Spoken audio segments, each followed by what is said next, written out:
Okay, so it looks like a lot of people are joining right now, so we're gonna wait. We'll probably start like 11:03 or something like that. I just want to make sure that everybody has a chance to get on before we start.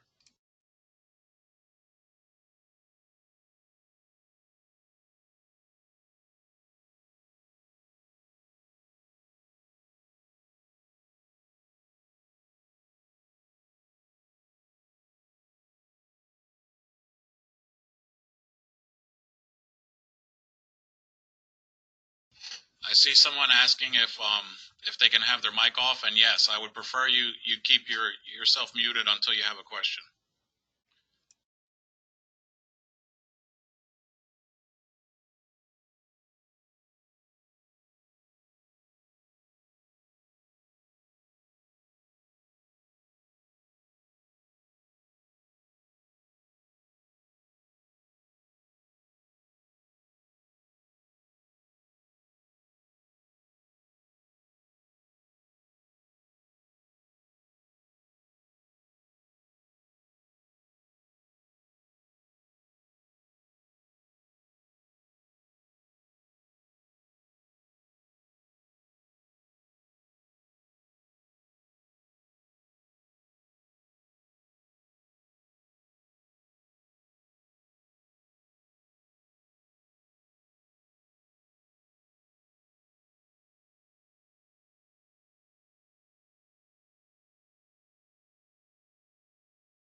People that are joining by phone, can you please mute your phones? It makes a lot of background static.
Still people showing up, so we're gonna wait 2 more minutes. We'll start at 11:05.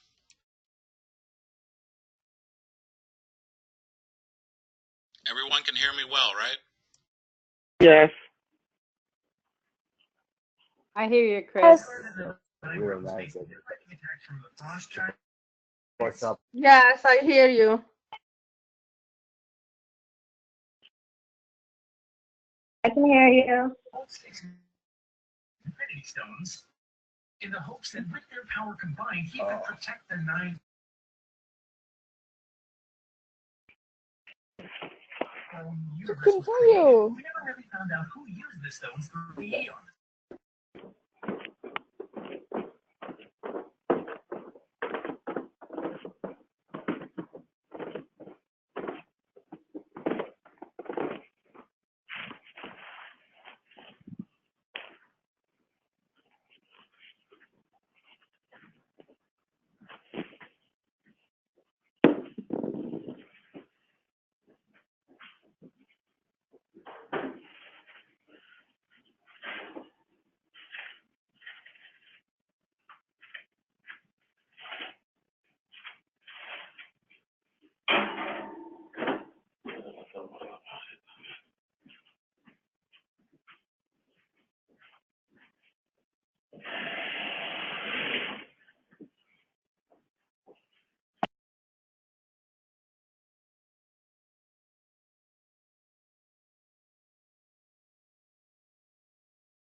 Okay, here we go. Good morning, everybody. I'm Chris.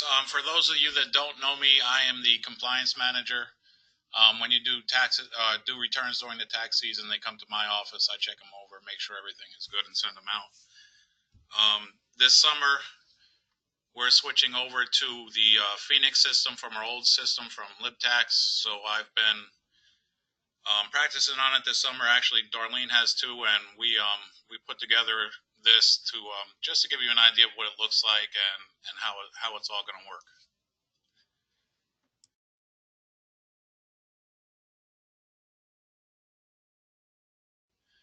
So the basics of it is here. We'll go and sign in to get started here.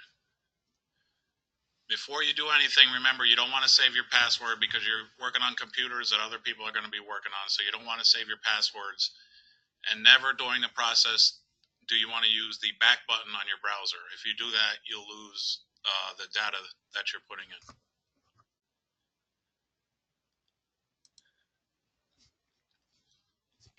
Let's go ahead and sign in. You'll have a icon on your desktop that says Phoenix. It'll look just like this here.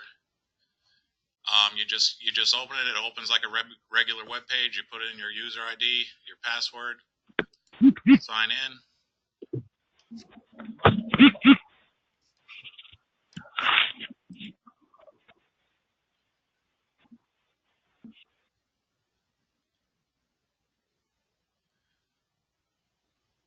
And you're in. Okay, you have 3 dashboards and 3 modes. The dashboard is the first thing you see when you come up. This is the dashboard right here. You have the franchisee dashboard. Most of us will probably never use that. The processor dashboard. If you're in the user management and you're enabled in user management to see the processor dashboard. It's just a wider view of all the returns that we have in the system. Most of you will just have to prepare a dashboard which shows you the returns that you've started in the offices that you're authorized to work in, because some people might work in more than one office, so you'll be able to see the returns that you've worked on in any of the offices that you work in. Let's jump over to Phoenix, and you can see here, franchisee, processor, and prepare. We're just going to jump to processor quick. All right, you also have 3 modes. You have live mode, practice mode, tax school mode. Live mode is for when you're actually doing returns in the office. You can access live mode in the offices. There's some people that will be able to access live mode outside of the office, not very many. So you could actually, if you wanted to, work on returns at home. This is a cloud-based system, so you can access it from anywhere. So the 3 modes are up here. You have live, practice, and tax school. We're going to switch to practice mode.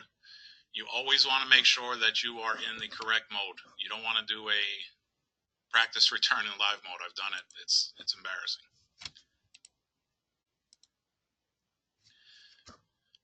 All right, so now you're in. You're ready to start a return. I have a return here to do. So the search create button. This button here, it is to start the whole process. Whether you're looking for a return that you've worked on before or you're starting a new return, it all starts the same way. It starts with a social security number. So we're going to make one up. This is a practice return, remember, so you can really just make up anything. I usually try to start the social with a semi-real number because the first 3 numbers, if you don't do them right, it won't accept it. I usually use my first 3.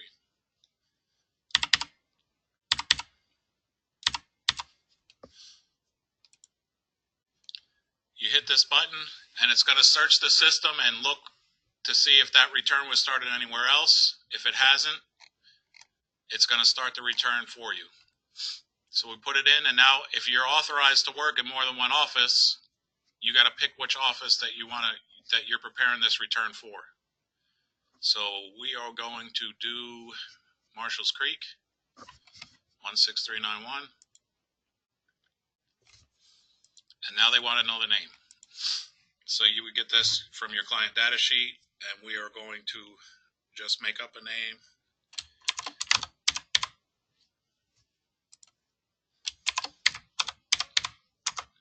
David, taxpayer. Then they're going to verify the social.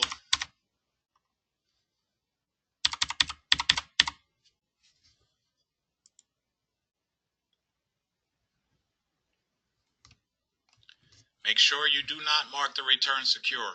If you mark the return secure, the only person that could see it would be somebody that is in the system as an owner. All right, back to the slides. Do not mark it secure. Okay, the personal information section. For people that were familiar with LibTax, if you remember when you had the customer's ID, their ID card would go, I believe it was in like return data, it was in a different place. Now it's all in the same spot. So you just grab their ID, their social security card, and you put it all in one place. I wrote this here, pro tip, for names less is more. What that means is we get a lot of returns sent back for names and social security numbers not matching. When you're looking at the social security card, if the name is all in one line, you got to put in the whole name. But if they have several first names on the first line and only their last name will be on the second line, you only need to put the first name of the first line. So if there's 4 names on the first line of the card, you just need to put in the first one, and it saves typing and it saves a lot of rejects. Okay, so now we're here. Marital status. We're going to say this person was single on the last day of the year. Date of birth. Remember, the date of birth needs to match the social, so that getting the client's date of birth right and the dependent's date of birth right is important. So we're going to do 0606. Occupation.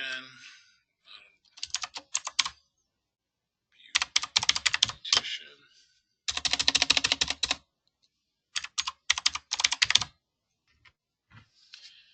And this is all the same questions that were in LibTax. It's almost exactly the same. Can be claimed as a dependent? No. If they have an IP pin, this is where you would tell the system that they have one.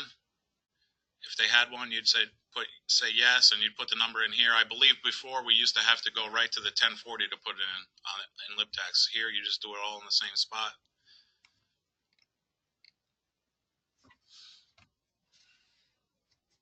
Do you have any dependents?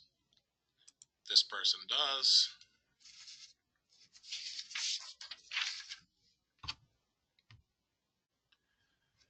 And this is when we're going to go to the dependents. For the dependents, we have in LibTax you had a page and it was just 3 columns, and all the dependents were all on one screen, and it was a little bit jumbled and a little bit it was a little bit confusing, and it was hard to really pick out any information off of it, and it was hard to spot mistakes because there was so much information in one spot. For this one, it's a little bit different. Each dependent sort of has their own worksheet.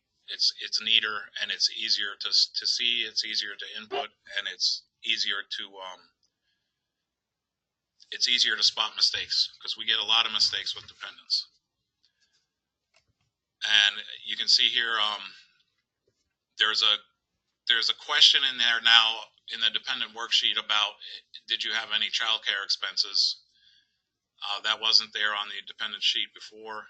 And the checkboxes I'll show you right now as we go through here what I'm talking about. So we're going to add a dependent. We'll name the dependent Jane.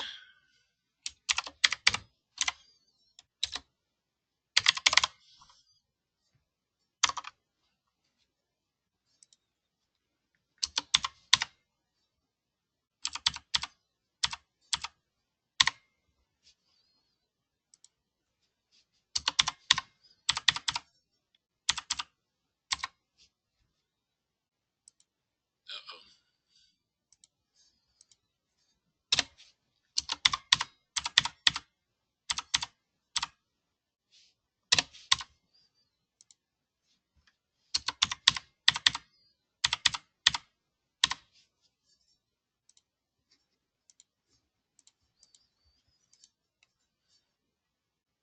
Huh, it doesn't like the social.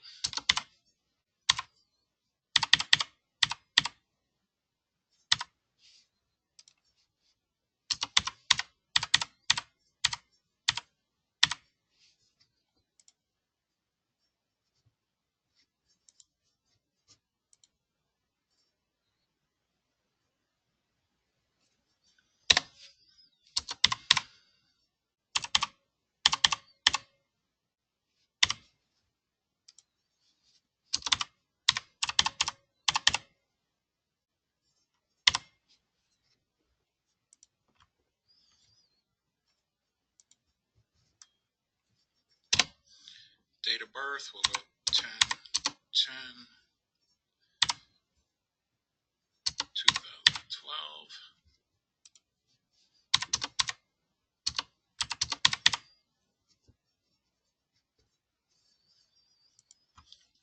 Type of dependent, most of them are going to be lived with you.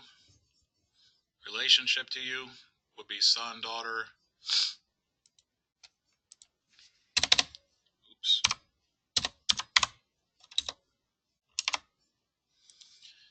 Did this person live with... Oh, here, I'll show you the rest of them. There's a whole list of ways to put this in for a dependent. You'll get a lot of these cousins, stuff like that. In this case, did this person live with you all year? No.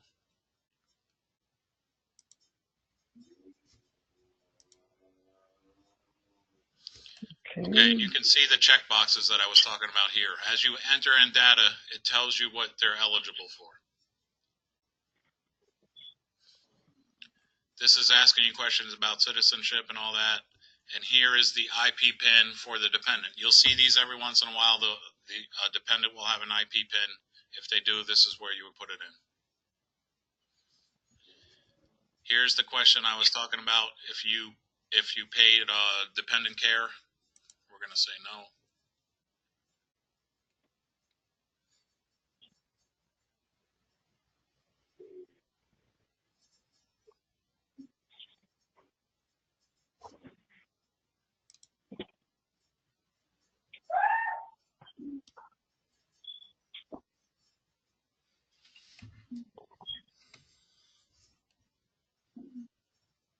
Okay.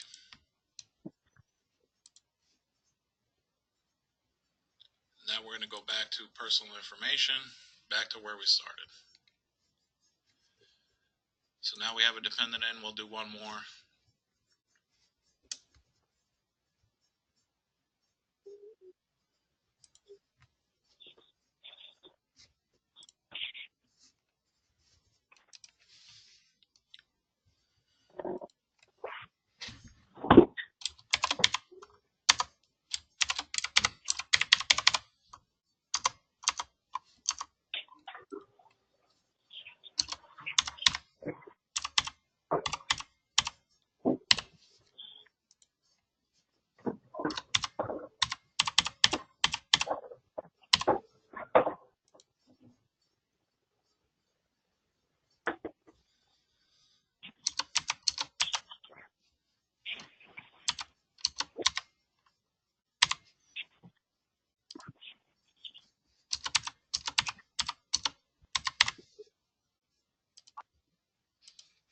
Upper Town, December 3rd, 2018. Come test drive your new Mazda today at Highway Mazda. Collins at I-20 in Arlington. And as you can see, the same thing happens as you enter in the data. The checkboxes come up telling you what this dependent is qualified for. So now we're going to go back to personal information.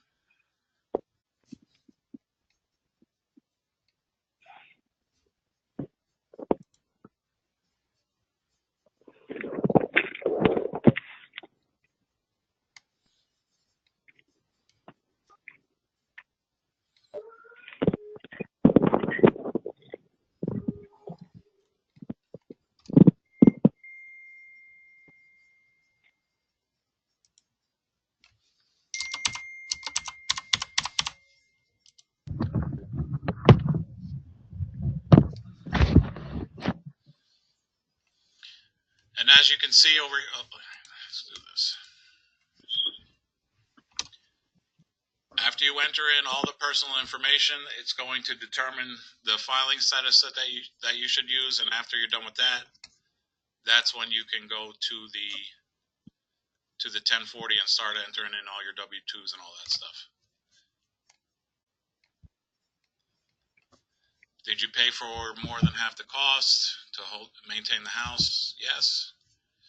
And now it's recommended head of household and asking if you want to use this filing status. And you should say yes. Street address is 1455.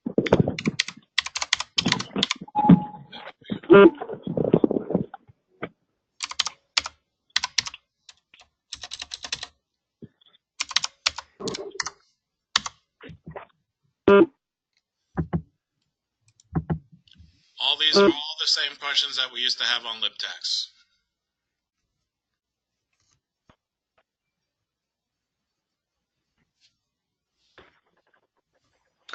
I feel like this is broken down better.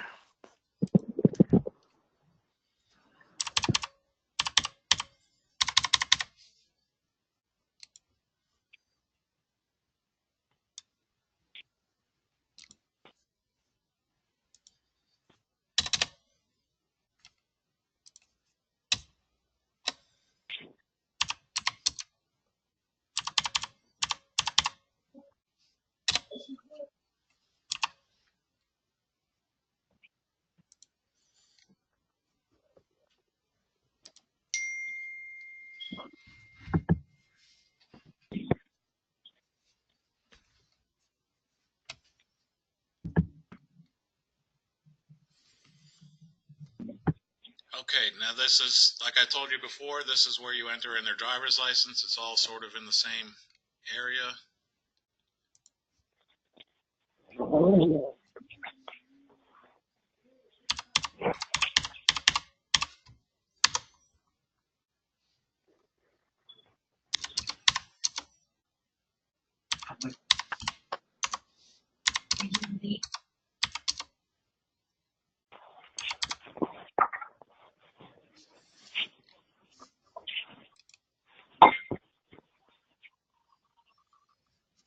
And as you can see, as we entered stuff in, the red number over here went down. We'll go back to that later. I'll tell you what that means. Okay. All the information is in. Now we're ready to head to work on the 1040.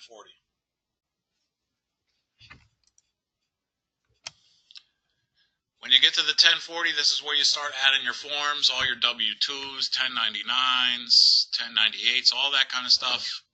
All can be done from the 1040. While we're here, I will show you really quick. There's two ways to go through the return. There's forms, which is what we're doing, and there's an interview mode. If you wanted to switch back and forth, you could do that here. Interview mode is a little bit different. It's really just like a series of questions and a bunch of lists, and you pick things out of a list to enter data. I would shy away from using it because when you use interview mode, it's sort of nebulous. You don't really know where the numbers are going. You're just typing in numbers, and you can't really see on the form where they're going. And it's just weird. I don't know how to explain it, but I don't like it. And also, you never really learn anything. If you use the forms, you learn what you're doing. You learn what the numbers mean, and it's just a better practice to use the forms themselves, I think.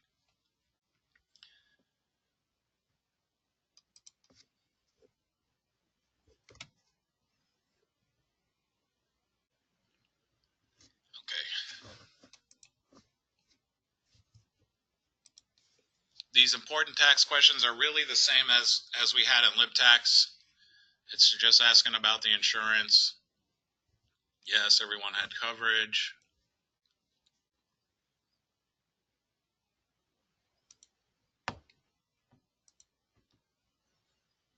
Education benefits. Depending on the answers to these questions, it will add forms into the return that you would need to fill out later. So for education benefits, you would need your 1098 later.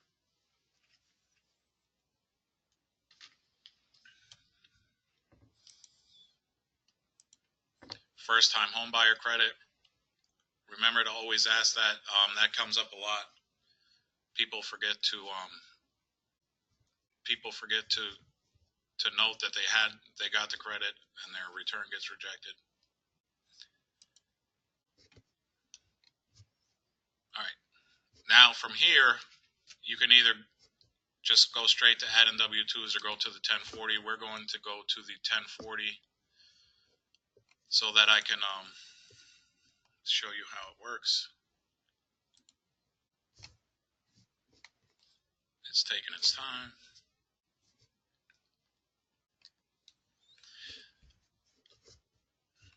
When you click on things, sometimes nothing happens. If you look here, this thing spins. That lets you know that it got your input. It's just working its way over there.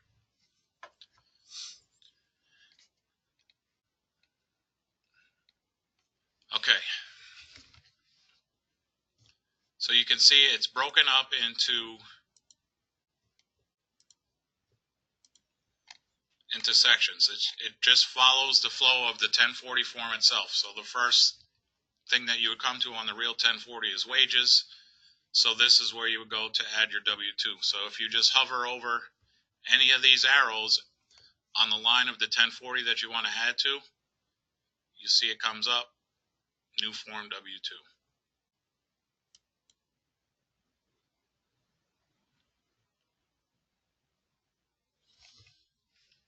Another thing I want to show you, let's see.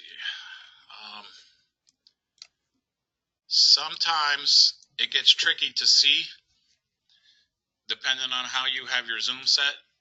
Sometimes some of the form will be either really small or too big to work with. You can adjust the zoom on your browser up here.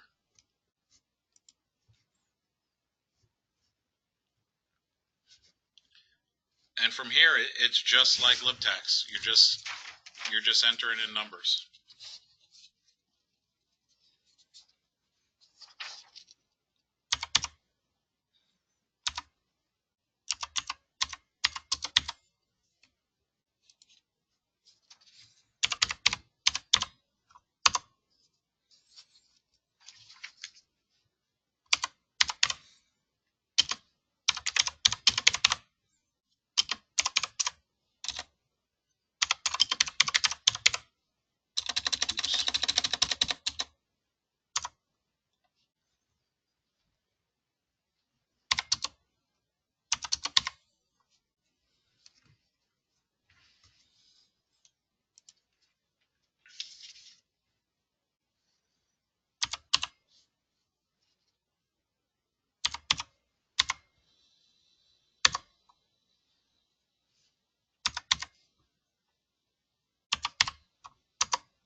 Same thing, has all the same boxes that LibTax had up here.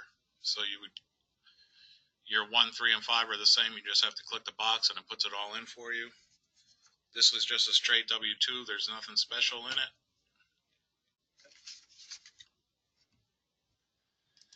You go down to your state.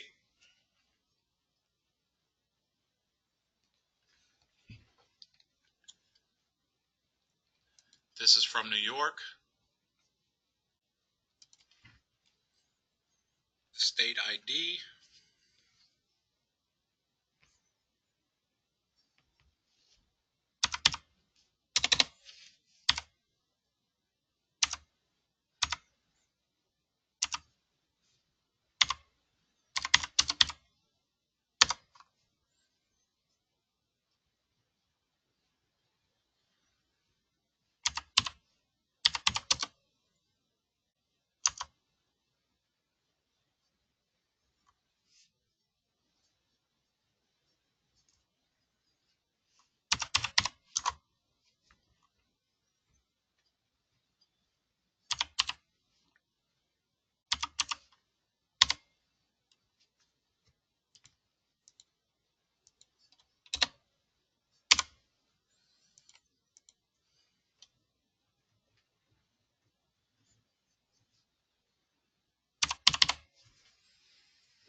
Okay.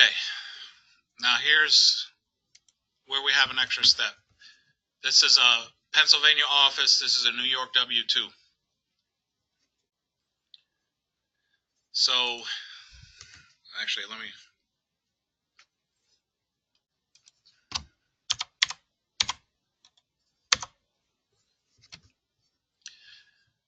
So the problem is the program is pulling its data from the W-2. So we're telling the computer right now that this person is from New York. The problem is for the local side on Pennsylvania, if we don't add Pennsylvania to this W-2, it will never add these wages to their local tax return. So for people that live in Pennsylvania or live in whatever state you're in and work in another state, you have to add the home state onto the W-2, or else it won't populate the local wages for you. It doesn't affect anything else. So for this person, we're going to add Pennsylvania. I've been just using the federal EIN for them.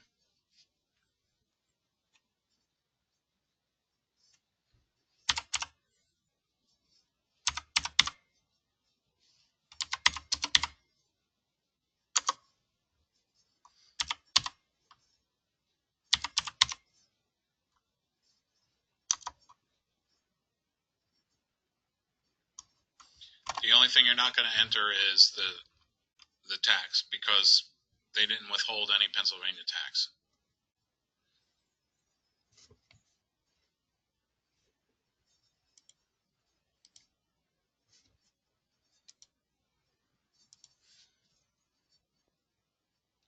The same process as live tax, you're just verifying all the information.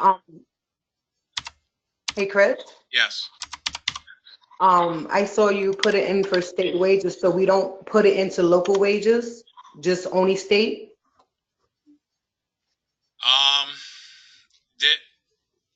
It already knows. Oh, hold on. I'll go back to it as soon as I get done with this. Okay, sorry. No, it's okay. I was going to stop right after I did this W-2 for questions anyway, but.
Okay, so that's in.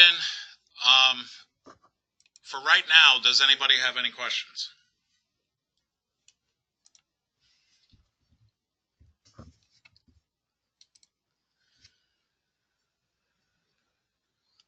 Chris, I do have a question because I didn't try that. When you add in the Pennsylvania state, it doesn't add the two incomes together when you do a Pennsylvania return like live tax does. No, it doesn't add them together. I can't. As far as the local goes, we're gonna actually. This is gonna be a test. So when we get down to the local later, we'll go back and check. But if you add it into Pennsylvania, it should automatically add it into local. But we'll see towards the end.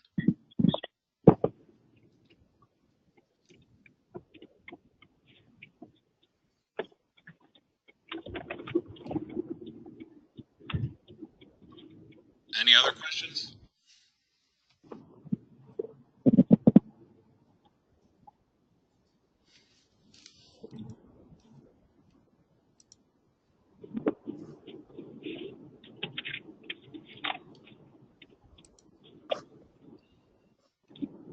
Okay, so we've added in our income. Now the computer is starting to look at things like earned income credit and all that. And you'll see the stuff pop up over here. And as things, actually, you know what, let's go back to the 1040. I just want to show you a few more things.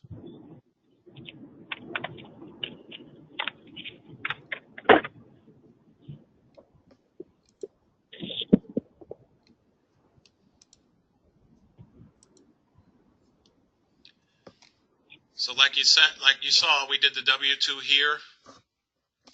If they had Schedule B, any of that kind of stuff, this is where you would put all that stuff here. Also, it still has, just like LibTax has, you can still add in any form that you wanted to add in by clicking up there. Also, while we're here, I can show you, you can view any of the forms here also. So like you can view the actual 1040 itself. You just can't enter in anything, but you can see it. It's always good to go back and check that as you're working to make sure that you didn't make any mistakes, because it stands out when you see it on the form sometimes.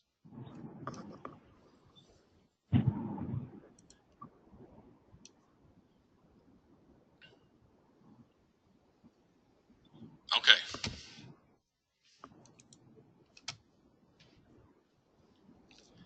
Like I said, it adds forms and questions as you go it uses the questions that you've already answered to add new questions and new forms.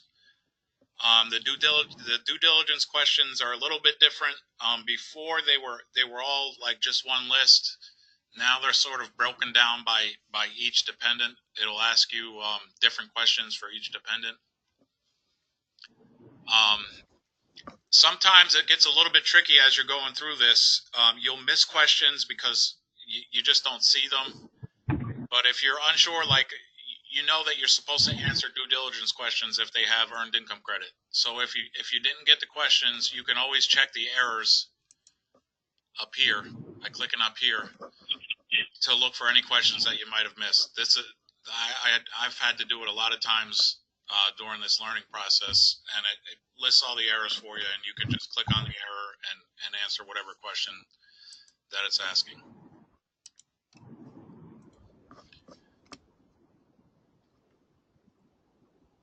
So this is where during the interview, where it gets a little bit uncomfortable and you got to ask all the earned income credit questions. This is where it's asking if they've ever had earned income credit denied before. When they do have it denied, there's other forms that you need to do if they want to try to claim it.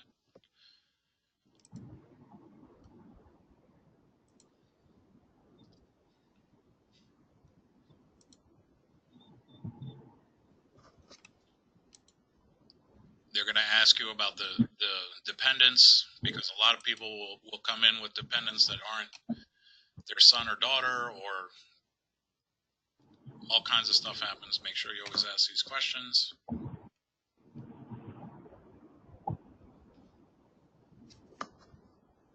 can see it all went away. All the numbers went away. That means we cleared all the errors. 8867 is basically the same as LibTax.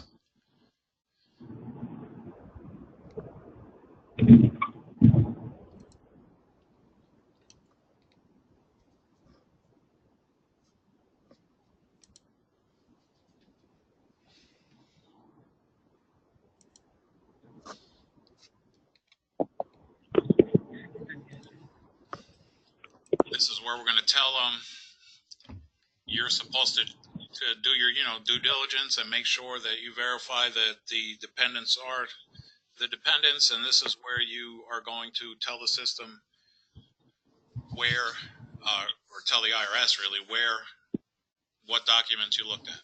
So we're going to say we saw birth certificates,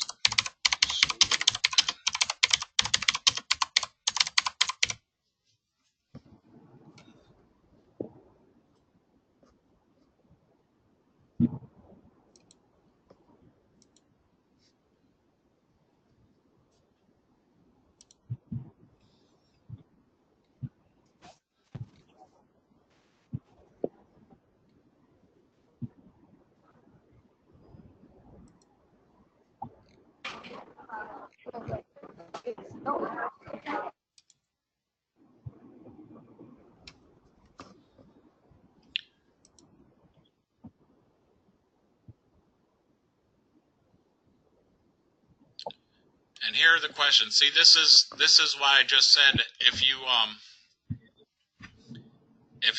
didn't get any questions that you were expecting to check for errors, for some reason it didn't even give us errors this time. But this is where you would answer the due diligence questions. And as you can see, like I said, it has it broken down by the child. The way this is a little bit, it makes more sense than the way it was done in LibTax, because the way it was done in LibTax, it would ask you the same question twice, and it was a little bit confusing.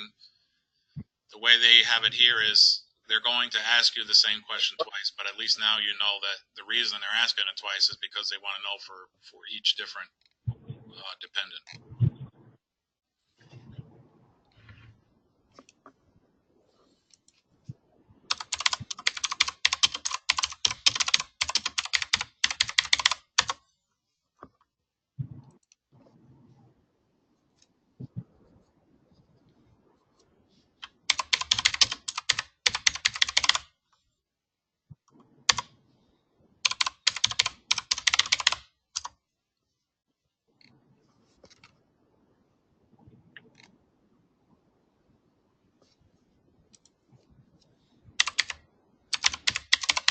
Remember to always answer your questions in complete sentences.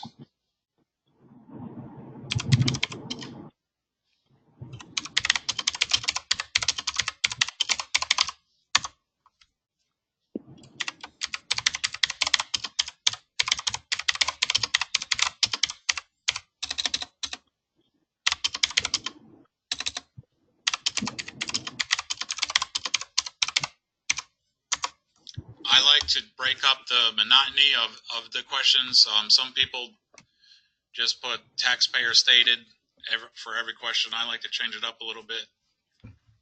Because remember, if somebody's checking this return, we want to give them we don't want to give them any reason to check further.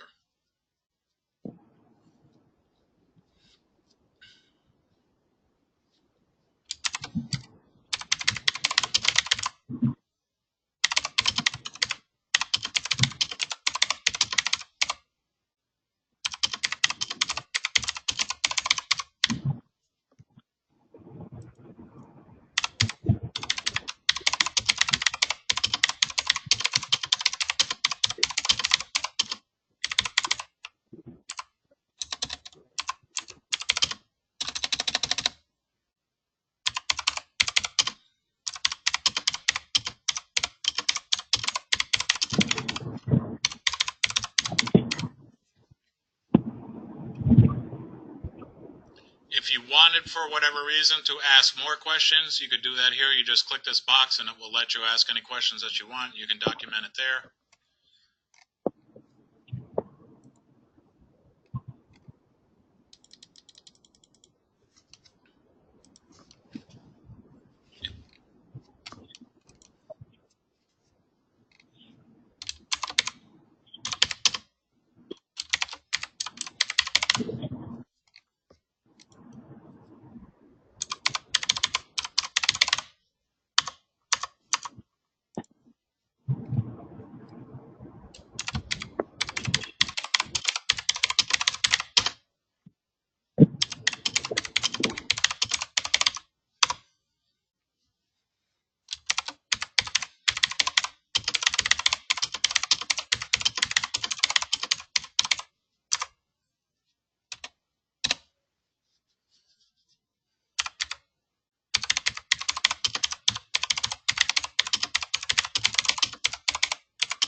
as you can see, the questions are repetitive, but at least they're broken up by the child, per child now.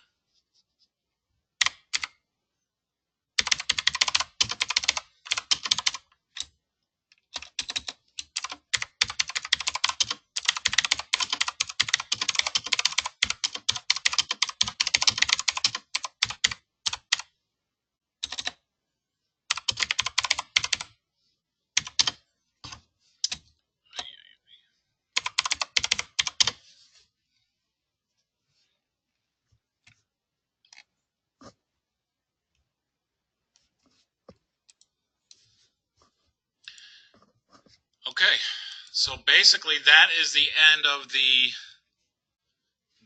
federal side of the return.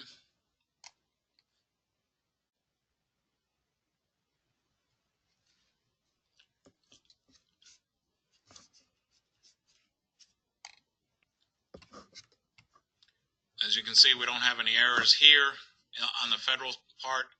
You can check your errors here. I'll show you this now. When you click on this red number up here, it goes through the errors one at a time, or you can list them all. If you click that button, it will tell you all the errors that you have on the return, and all you have to do is click on it, and it brings you right to it. So we missed this question.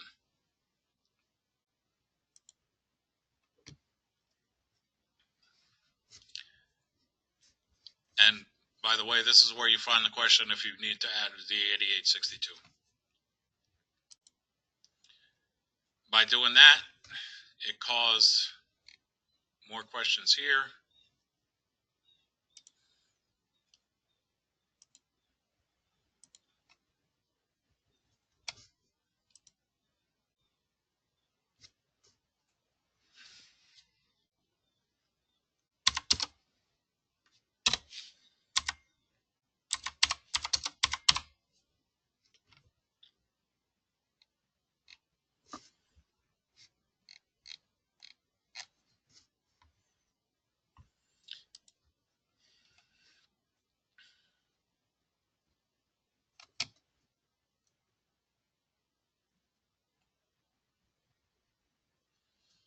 And we're done with the federal side. Now for the state, I clicked the wrong spot. You're supposed to click where it actually says state.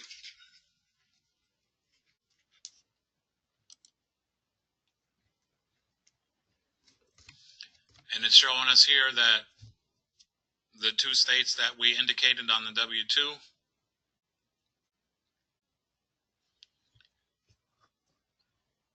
If you didn't want to file a state, you would do that here, but we're going to. It got it right. New York, you're a non-resident. Pennsylvania, you're a resident. So we'll quickly run through.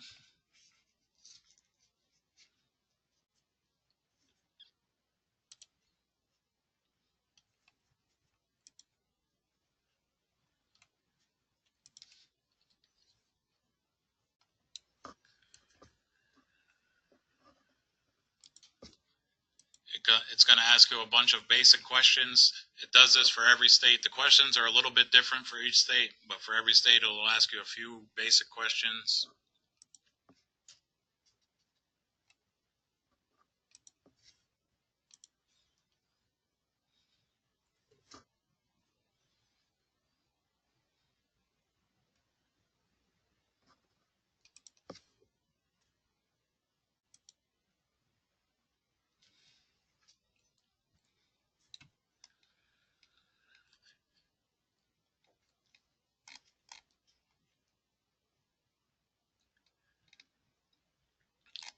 For New York, it's just real general questions. This is sort of like what interview mode, like I was telling you back for the federal return. This is sort of what like interview mode is like.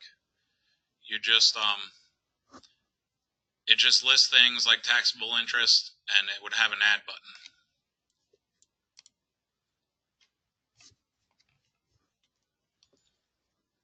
No, they didn't live in New York.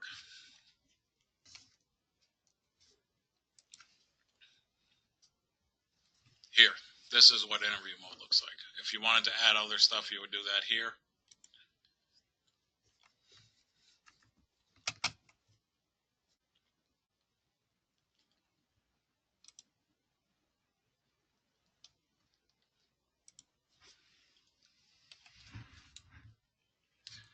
Do we have any questions so far with the on the state portion, or any questions at all, really?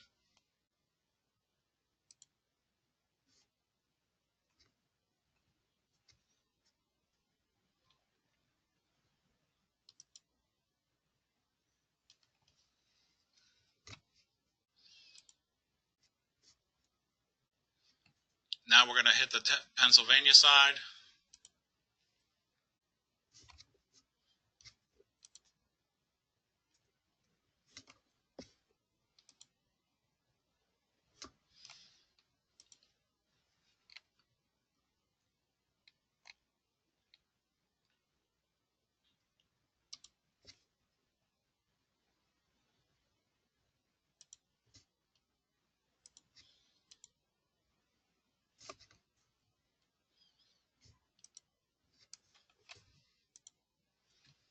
Again, just a series of questions.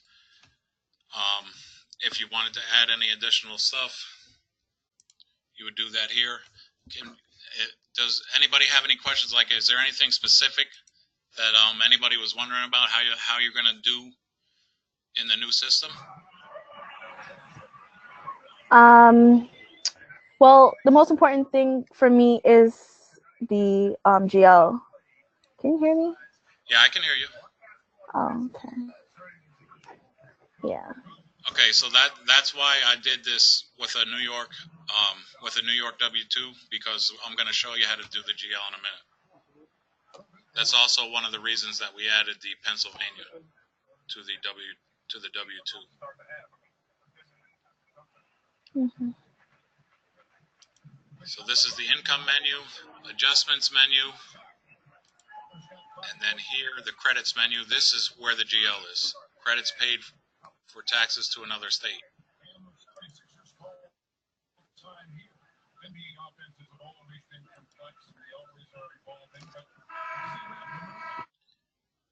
Yes, we want to complete a scheduled GL for New York because we have New York wages and we live in Pennsylvania. So we want to get credit for the tax that we pay to New York.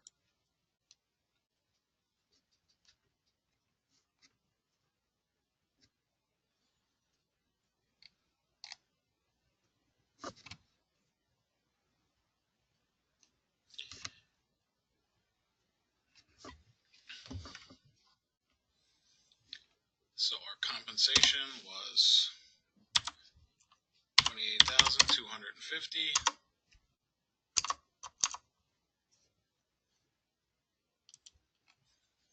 Tax paid in the other state was, or tax due. For tax due in the other state, you're going to need to go to the forms like I showed you before. And you got to look on the New York form, the IT 203.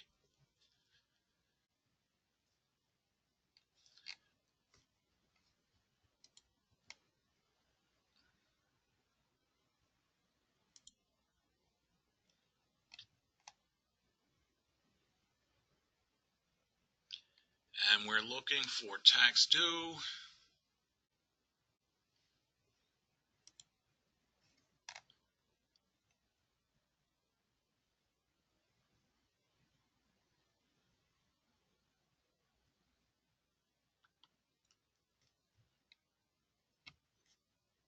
I passed it.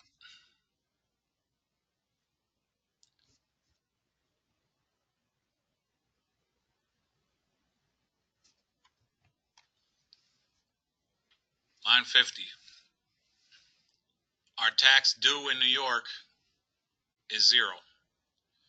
So actually this person isn't going to get a credit, but if they did have to pay tax in New York, you would look at line 50 on the IT 203 and you would just add that here. The tax due or assessed in the other state, you would just put here, and the tax paid in the other state, you would get off of their W-2.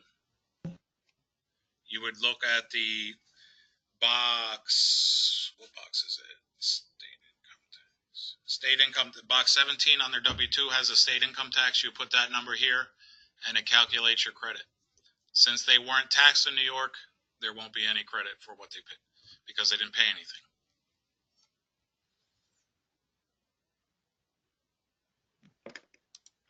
A question, please, Chris. Okay.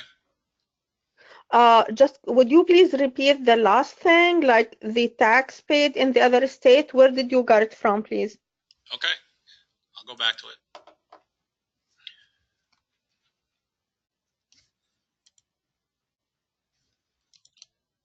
So we're looking at the credits menu. That's where the credits part of the Pennsylvania return is where you find the GL. And you're looking for the credit for taxes paid to another state. That's the GL.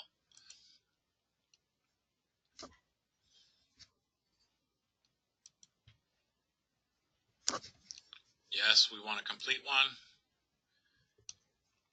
If they actually paid tax to New York, it would put a GL in there on its own. But since they didn't pay any tax in New York, well, since they didn't owe any tax in New York, it didn't add it in. I just opened it up so that I could show you. So you put in their income, and then you need to know their tax due or assessed in the other state. That means how much tax is New York asking them for. So where you would find that is you click View Forms, find New York, the New York IT 203, that's the New York tax return.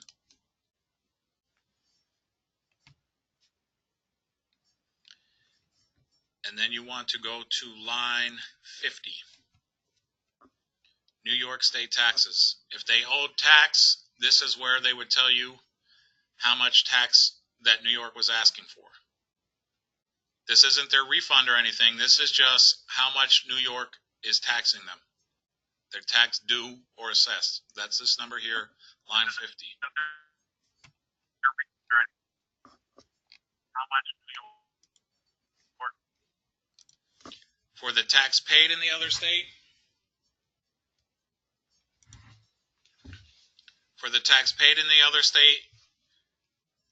you would get that right off of the W-2 and just use the state withholdings. Since there's a lot of questions, we're going to do another training on the GL at another time. For now, I just wanted to run you through Phoenix because, to be honest with you, GL is pretty complicated, and we can have an all-day training on the GL by itself. But that's the real basics of it. This is where you find the GL, and you use the IT 203 to get the information to put into it. The GL and the local tax training, those two. Yeah, we'll do both of those at once because the GL goes to the local too. Okay, other information. This is where you look at your local income tax return, and we will see if Erica was right about me messing up the W-2. I did not say nothing about messing up. Well, Erica is always right, okay? No, I am not. I'm always wrong. Okay. I So we still have yourself posted up there because you're always right. We want to file. Our resident code is, we'll go with 450-404. And you guys know we have these on every desk.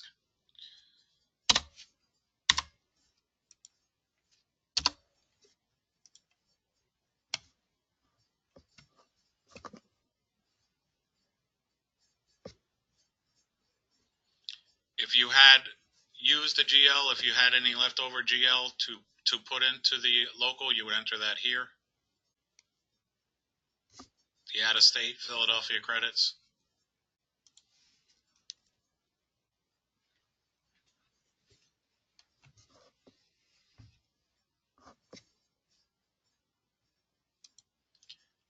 And you don't get any information from the local. The local is a little bit funny. So you got to, if you want to see the form itself, like I said, all the forms are here. And here it is.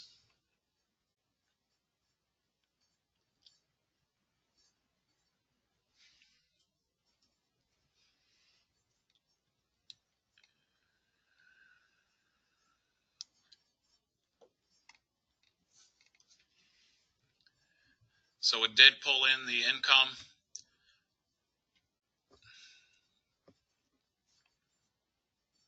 So, like I said, you don't, all you need to do is just add the state. You don't need to put any of the other numbers in there.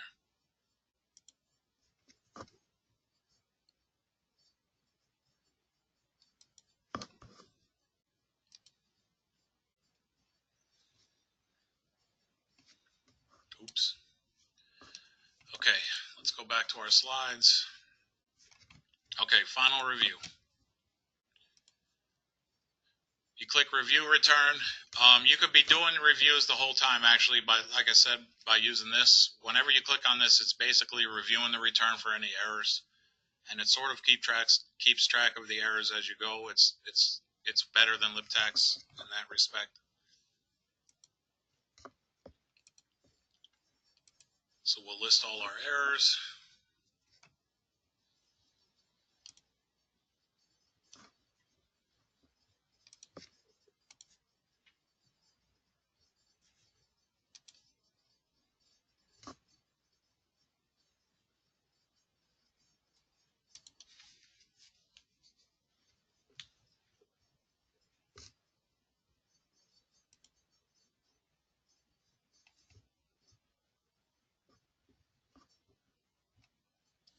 It's asking me for the tax due in the other state. There wasn't any tax due, so we can't enter anything. So we're going to go back to the GL. Oops.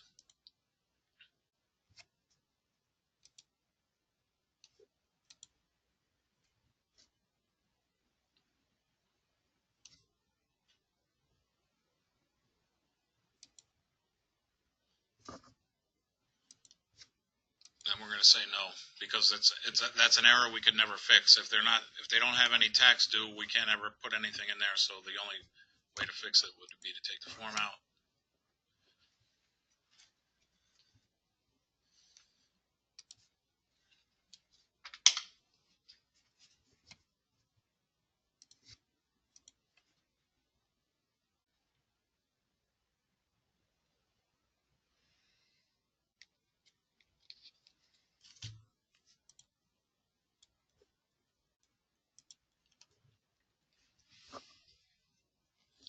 Okay.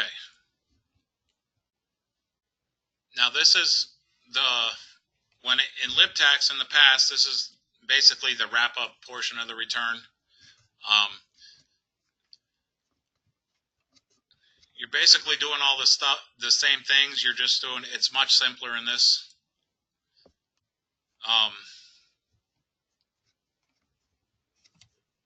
You're just going to basically go through, answer all these questions. It's going to ask, you're going to have to read things to the client about their refunds, give them options. We're going to e-file all these.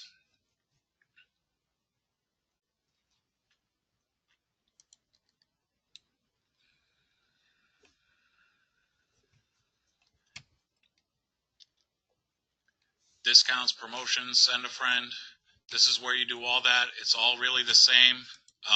Cash in a Flash isn't in there right now because it's not time for it. It'll be added in when the time comes, and that it'll be in this section here. That starts, it goes from January 2nd to February 15th. So January 2nd, it'll start showing up. Until then, we won't be able to see it. And everything else is really, it's really easy. It's so easy and self-explanatory. You just go through, answer the questions, fill in things that need to be filled in, and hit next. It's really simple.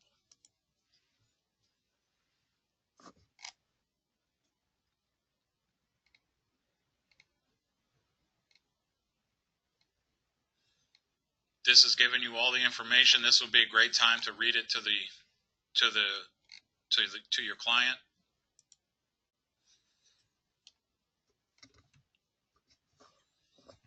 This is a list of all the forms that are being filed. This is a good thing to read to the client also. It makes them think that you're doing a lot of work.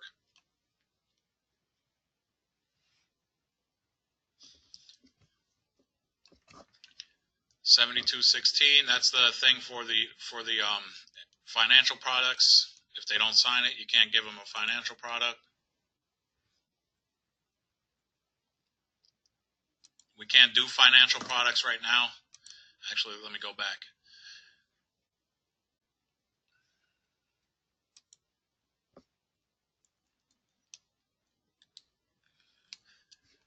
We can't do financial products right now because financial products are turned off in the system. When they are turned on, you can actually do it in practice mode. You can actually go in and do financial products. You can do everything that you can do in a real return. It's really cool. You guys are going to really like this. You can sign and everything.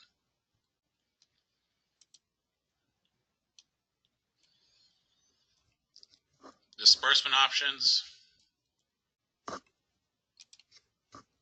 Check their address.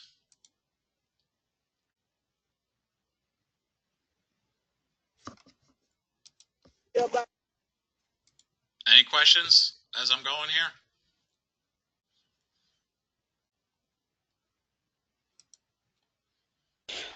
No. Chris, will you go over, did you go over, because I don't know, I kind of came on a little later, I had an appointment. Are you going to go over the Schedule C portion? I can show it to you really quick.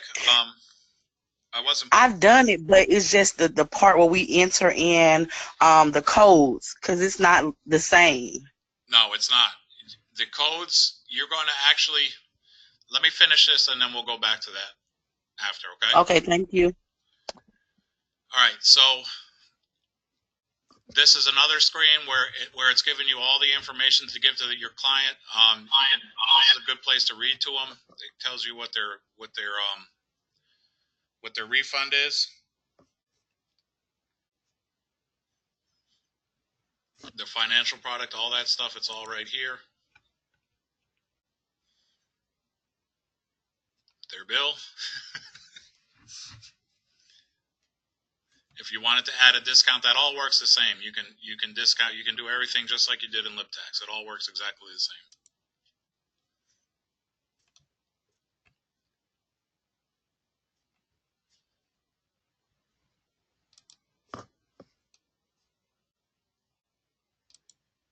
Oops.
It keeps telling me I selected direct deposit, but I don't remember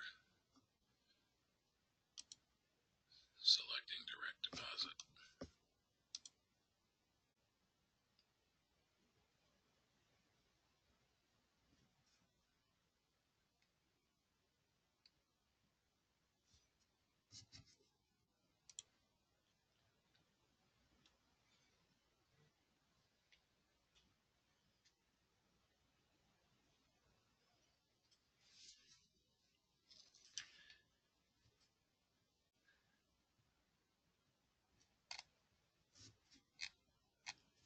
We're going to have to discount the return.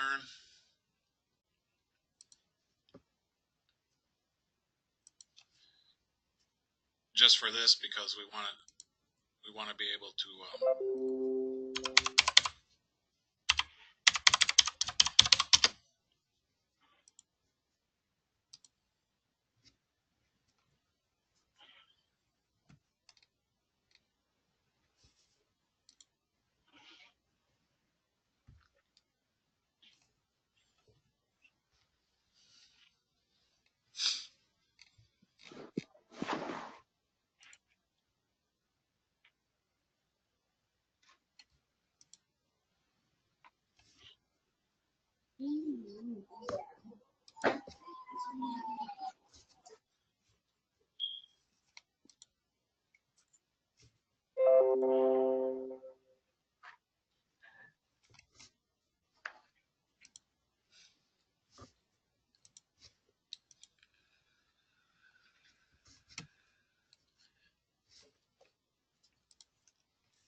All right, so now you're going to collect signatures. I'm going to sign.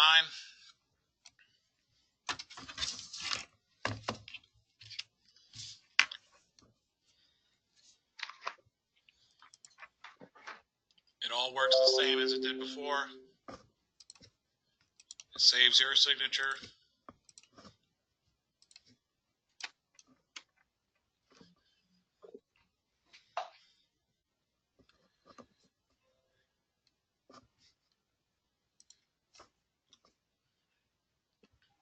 Uses DocuSign for the taxpayer too. Everything is already loaded on all your computers for this to work right.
I wish you could skip this part if you wanted to on practice returns, but you can't.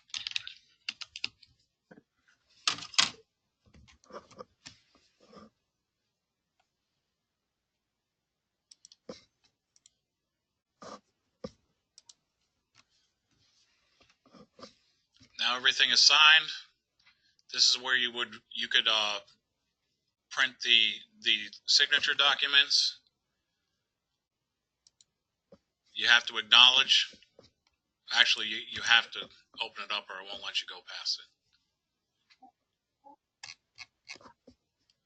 So you print here.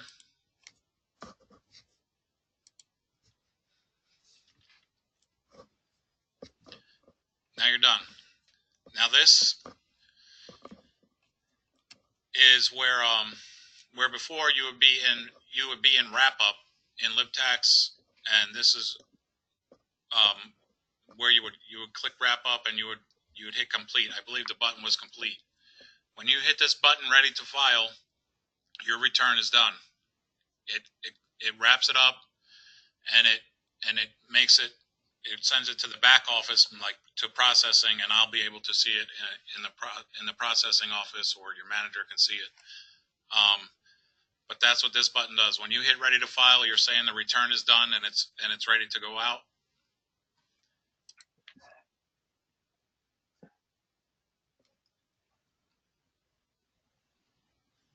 and that's it. There's no more transmitting. It's so much simpler, so much faster. So right now, boom, that's done. You don't even have to transmit. As soon as you hit that button, I can see it in my office. This button here, most of you will never see it. Don't ever hit it. Nobody should ever hit this button. Submit means you're sending it to the national office and to the IRS. Nobody should ever hit this button. Very few of you will see it, but if you do see it, don't touch it. And that's basically it. I mean, I know it's fast and it's hard to grasp, to take it all in at one time. But we just wanted to give you a basic idea of what it looked like and how it works and how it's really, most of it is the same. And if anything, it's better. You're going to love it. I love it. You guys are going to love using it. It's so much easier than LimpTax, so much faster. It just takes a little bit of practice. What we're going to do is we're going to email out everybody we're going to email everybody 10 practice returns. We need you to complete the practice returns. We'll be able to see you do them. So all you can log in from anywhere. You can get on Phoenix. I'll send you all the information, all the link to get onto Phoenix from home. And you just get in, knock them out, and we'll be able to see them from here. And when you come to work, you'll be ready. You'll be an expert. Like it really, it's so much. It's so intuitive and self-explanatory. You guys it's really not hard, and you're gonna like it. I have a question. Okay. When we submit it, actually you just said don't submit, but when we finish it, if there are errors that you need us to correct, how do you send it back to us, or how do we retrieve it? Okay. For the managers, you're going to be able to see them the whole time. Let me show you. Hold on.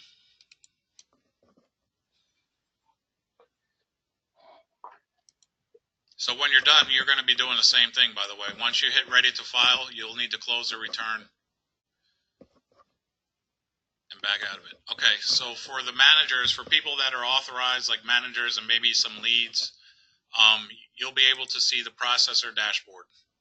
For the preparers will only see this. The preparers will see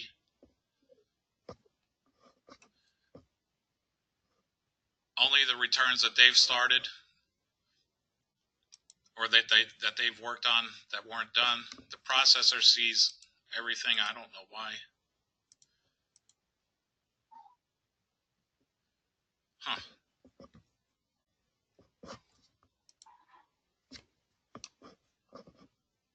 Liberty's servers must be down because normally there would be a bunch of things here. Hold on a second.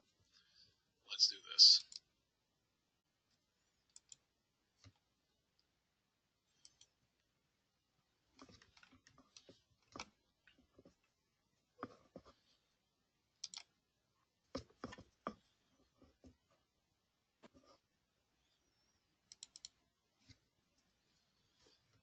By the way, sometimes when you sign in, you'll get that thing where it makes you like pick out all the boxes that have cars in them, the reCAPTCHA thing. But it's not very often. Yeah, I think Liberty servers are down. Normally, you would see your returns here. So for the rejects, you'll be able to see them as soon as they happen.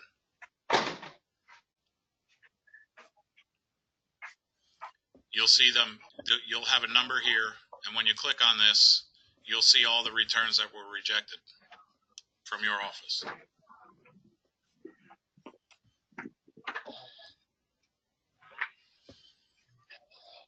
Any other questions? I have a question. Okay.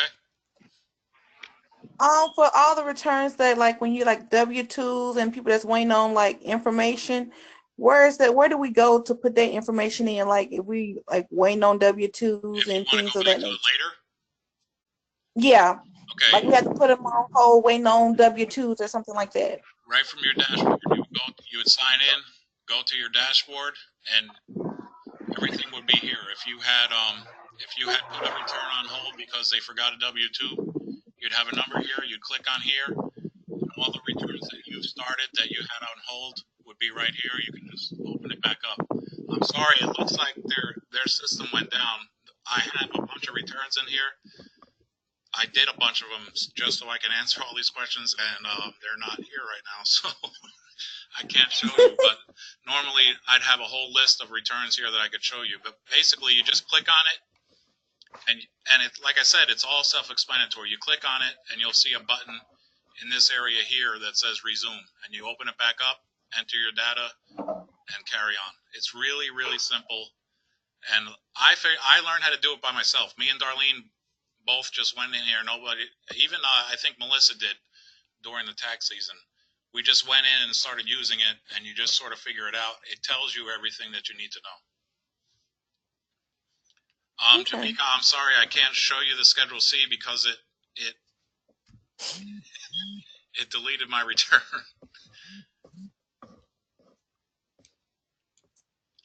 Any other questions? Yes, I have a So, question. oh, I'm sorry. I wanted to know, so we're going to be able to just, I guess I don't remember who asked. Once the returns is rejected, we'll be able to go to our dashboard, go in, and just open the return, fix what we need to fix, and send it back to you. Yeah, no, you won't even have to send it. You don't. Basically, Oh, right. for rejects, what we're going to do is, if I can't fix them, I'm just going to let you know that I couldn't fix it, and then you could go in and do it. But so like last year, when we'd have, normally you guys would never even hear about the rejects. I just fix them if I can, and I send them back out. You never know about it. But if it's something where I needed you to get something from a client, we don't need to do anything. I just have to tell you that we need it, and the return never leaves your office in a sense. There's no more transmitting, so you can just go back into it and fix it. Okay. It's like in LibTax now. When you transmit something and you have your export folder. Basically, it keeps a copy of it always did. It always kept a copy of everything, but now you're allowed to open the ones that you exported to work on them if you need to. We don't need to transmit back and forth. It saves a whole ton of time and heartache, because that's a pain in the neck sometimes. There's no more software updates. It's all so much better. While we're here, I'm going to email you. You're going to get an email of all these slides, all the practice returns. If you go to ZNet, there's Phoenix webinars. If you go to Randy's YouTube channel, he has a bunch of videos put up there. Basically, sort of like this, like Phoenix how-to videos that are pretty good that you can go and look at, and it walks you through. It gets a little more in depth than I did just now on specific things. Like if you wanted, it tells you how to print a return, how processing works, how the dashboards work, how to change a social. By the way, before in LibTax, when you wanted to change a social, was a big project. You had to use the processor. Now, if you want to change the primary taxpayer's social security number, you just go into the return and do it. It's so much simpler. You guys, I'm telling you, you're going to love it. If you look in the chat window that you guys have, the link for the YouTube videos should be in there. Yeah, it is. Randy put the link in there. So if you click on that, you can watch all the videos. And like I said, keep an eye on your emails. I wrote down everybody's names. We're going to send you all an email with some practice returns, and all these links will be in it. I'll put the slides in there too. I'm sorry, I cannot believe that this thing went down, and I can't show you all the stuff I wanted to show you, but what are you going to do? Any other questions? Yes, I have a question. I was just wondering, what is the time period that we have to complete the practice returns? I don't think there's any real time period. Just when you have the time. I just it's important to get in and figure out how to use this stuff, so that on your first day of work, you're just not looking at something brand new, and you know, when you're trying to learn something new with a customer sitting there, it's daunting. Okay. The sign-in information, when you send the information to our emails, would it include the sign-in information needed to access the Phoenix to get in and everything? Well, your login, are you a returning? Are you a returning? No, she's new, Chris. Okay. The login that you have. Yeah, just go handle that with your instructor. But your login stuff for Phoenix is the same as the stuff that you've been logging in for tax school. Oh, okay. Thank you. But like I said, check out the chat, guys. The link is in there for the YouTube videos. That gets more in depth than I just did about I think there's probably 7 or 8 videos in there. On the number of practice returns, how I understand, you're supposed to get 2 to 3 done in class and then 1 or 2 done at home every day of the class day. So just so you have a returning people, we'd like to see, like, by December, let's say December 20th, we'll shoot forward to have the practice returns done. And you're gonna send them out today, or soon? Probably send them out by Monday. You'll have them. Okay.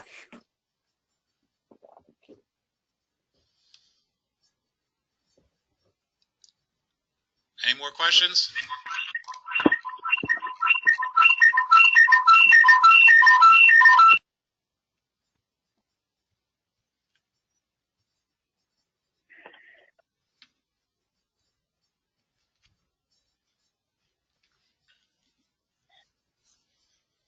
All right, Chris, you did a great job. Everybody, give Chris a round of applause. I don't know if we could do that on the phone, but an awesome job, Chris.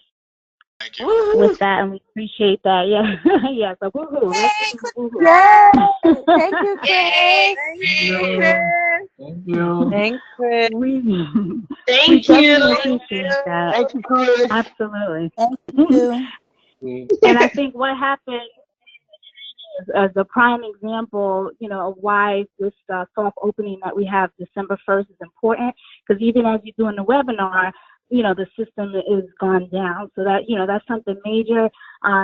Charisma, Shauna, Jamaica will be reaching out to everybody to tell them about the December 1st soft opening. If you haven't heard about it already, it's from 1 p.m. to 3 p.m. And we want everybody to participate in some, form of fashion. It'll be at our Utica, Marshall Creek, and Midfield offices. Yeah, that's crazy.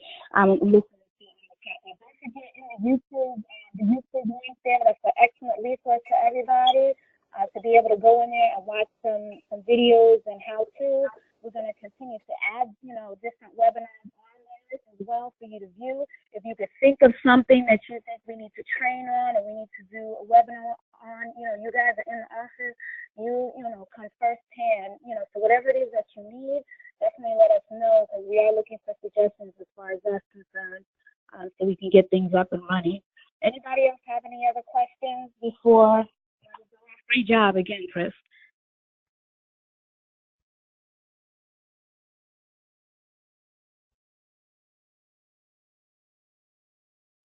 I put my email in the chat. If you need anything, you can email me whenever. I check my email all the time.